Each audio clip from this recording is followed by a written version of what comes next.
Hello everyone and welcome to Tennessee This Week. I'm Kristen Farley. Knoxville city leaders, business owners and neighbors have been debating a comprehensive overhaul to the zoning rules. It's an effort dubbed RECODE Knoxville.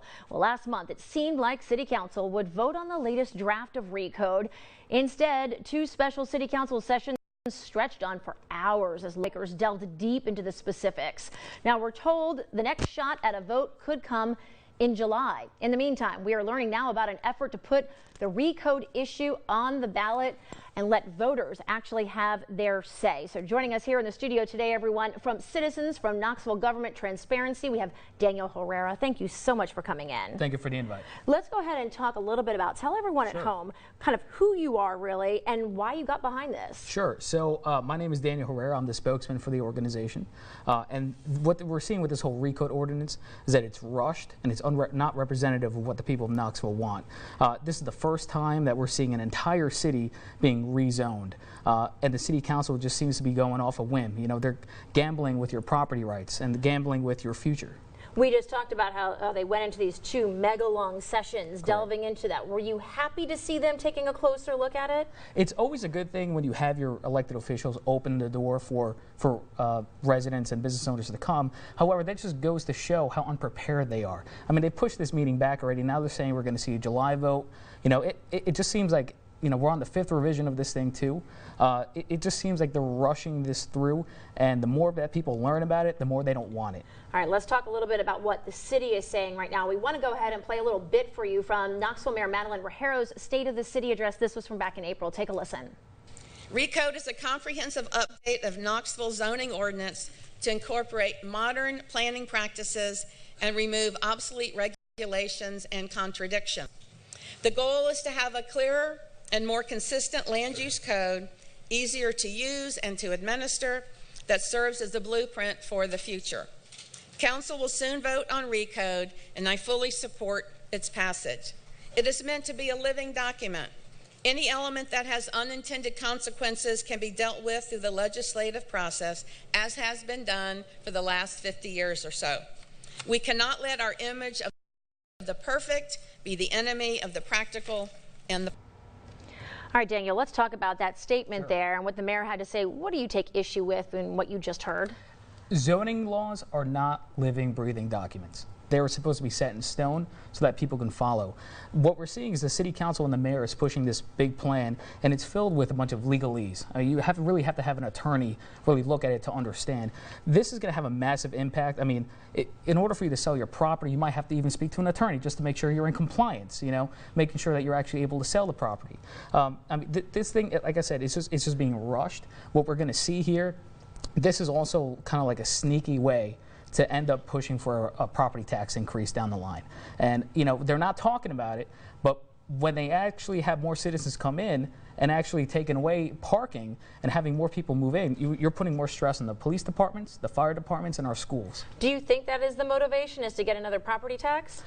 Well, I think any city government official really deep in their heart would like that because it just means more money to spend on programs. But it's just it's a consequence that's going to come with it. So, do you think going forward that our zoning laws should stay exactly the way they are, or do you think there is another option out there? Well, the mayor is saying that we need to modernize our zoning laws, and she is correct when she says we haven't changed it within 60 years. Nobody's opposed to changing zoning laws. What we don't want is a city council and a mayor that's trying to push this down your throat, doing it behind your back, really trying to keep it on the down low, and passing it without really much consideration on what the residents want. You say that you feel like that people haven't heard about this enough. They don't know about this enough. We've been talking about this for some 2 years. There have been a series of meetings here. In fact, one of the complaints that we've heard from a lot of people, a lot of opponents, again, is they just didn't feel like the notice was sufficient enough before the time came around for the vote. The city, though, again, keeps pointing out all of these public input sessions. We've been talking about the stories we've done here. What kind of notice do you want to see? Well, we want to know how this is going to impact your property. Are you going to see some sort of increase down the line? Are you safe? How is this going to affect you selling your property? You know, it's all about protecting your property rights. And what that ordinance really does is really restrict your property rights. You know, what it does is also restrict how many employees you could have at your home, you know, what you could really do at your house or your property. You know, the truth is, people have a right to do what they want with their property, so long as they're not, in compliance with the law and not affecting somebody else's life. What this RECODE thing does is it really takes away your right and puts it into the trust and the foreseeability of what the city thinks is going to happen. Some people say that cities need to have a direction when they're seeing this kind of growth, and that the city of Knoxville doesn't have enough direction, and that this is part of moving us forward. Do you disagree with that? Well, in a sense, it kind of is, but the process that it's being done, it seems like it's just being pushed down the throats of residents. They're really not listening to residents and their concerns, and really just making sure that you actually get your feedback and take it into consideration when you're doing these ordinances. Because this ordinance is not, it's not just a little ordinance. This is affecting the entire city. Are you opposed, because a lot of this has to do with increased density in our city possibly, are you opposed to that? It's not the density issue, it's the transparency behind this city council and what the mayor is doing. If you want people to be more engaged, put it on the ballot. Now, we would love for this ordinance to actually be shot down and the city council doesn't actually adopt it. However, if it does, we are ready to take the right steps to put it in front of voters. We are confident that voters are going to vote this down. Tell us exactly how this would work in order to get this on the ballot. Right. So first, the city council must pass the ordinance. And then what we have to do is we have to get 25% signatures of the voters who voted in the last mayoral election. Once we have that petition, we file it with the city council and we proceed with getting it on the ballot. How do you get 25% of the voters out there? How big of a task have you thought about actually physically having to do the work to get that? Yes, and our committee has vast campaign experience. I was a representative for Congressman Tim Burchett when he was running for re-election, in the primary, and I have vast campaign experience before that. We are not afraid to knock doors and get those signatures right there from the voters. If you had to issue this right now, write this referendum, what would your referendum say? What do you want it to say?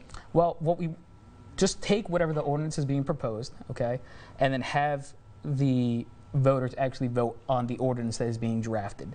That's essentially what we can do with this referendum, and it gives us more time to educate the public on how this is going to affect them. It also puts some more pressure on city officials to have to explain themselves and actually speak to voters who are going to be contacting them, because we're knocking on their door. And we're going to be telling them to contact their city council members. So a lot of people say if you're not part of the solution, you're part of the problem. Do you have a solution? Do you have an actual idea of what you would like a new code to look like for us? Sure. And we haven't examined the actual city code to see how this is going to affect. We're just going off the responses of what the residents want.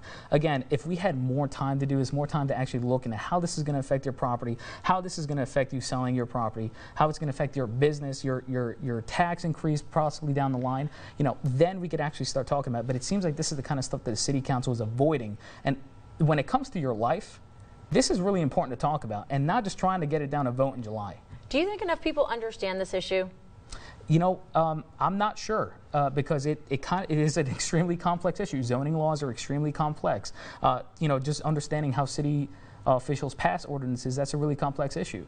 So we've seen this pushed back already twice, this year, and that just goes to show that they are not ready to pass the ordinance.